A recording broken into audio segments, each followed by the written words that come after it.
बात का संज्ञान नहीं है क्योंकि मैं क्षेत्र में हूँ और अगर पहले भी मिली है कई बार और अभी भी मिल रही है तो इसमें कोई रोक टोक तो है नहीं, कोई भी किसी से भी मिल सकता है। और अगर बीजेपी के प्रत्याशी के रूप में अगर मैनपुरी में उपस्थित है तो कैसी राय देखने को? मैं समझती हूँ कि समाजवादी पार्टी बहुत मजबूती से मैनपुरी लड़ रही है और लोगों का सहयोग, प्यार और साथ मिल रहा है।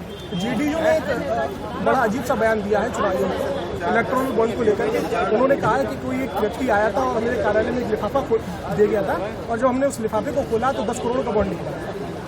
ये तो जेडीयू का मामला है और जैसे कि जो भी इलेक्ट्रल बॉन्ड को लेके सच्चाई सामने आनी चाहिए कि जो भाजपा सरकार है, जो भी पार्टी से जिन्होंने चंदा लिया है इलेक्ट्रल बॉन्ड का सिस्टम लेके कौन आया था, सबसे पहले सवाल तो इस बात का उठता है। समाजवादी पार्टी का सुनने में आ रहा है, सूत्र बता रहे हैं, समाजवादी पार्टी के नेता भी कह रहे हैं कि भारतीय जनता पार्टी से मैनपुरी सीट को लेकर पैक्ट हो गया कि कोई प्रत्याशी नहीं उतारा है। क्या कहेंगे? किसके साथ पैक्ट हो गया? बीजेपी का मैनपुरी से सीट पे प्रत्याशी न उतारना समाजवादी पार्टी के नेताओं ने बयान दिया।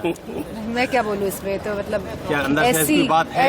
ऐसी बात कैसे हो सकती है? मैनपुरी सदर विधायक कैबिनेट मंत्री जयवीर सिंह ने एक अपने इंटरव्यू में कहा भी है कि जीतेगी तो समाजवादी पार्टी।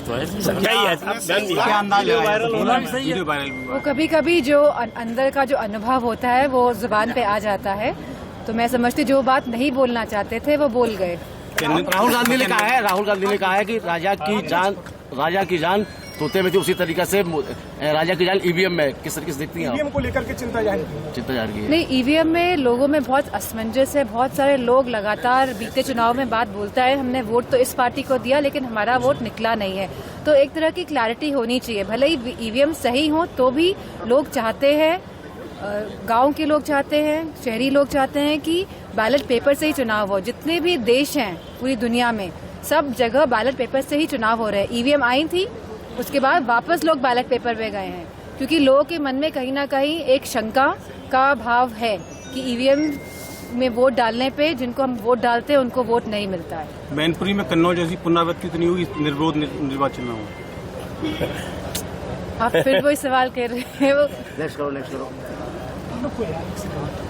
जी, समय ले रहे हैं कुछ विरोधी पार्टियां, तो कोई जरूर इसमें उनके मन में किसी तरह की शंका होगी, इस वजह से इतना समय लिया जा रहा है। इलेक्ट्रोल बोर्ड को लेकर सीबीआई ने सुप्रीम कोर्ट ने फटकार लगाई।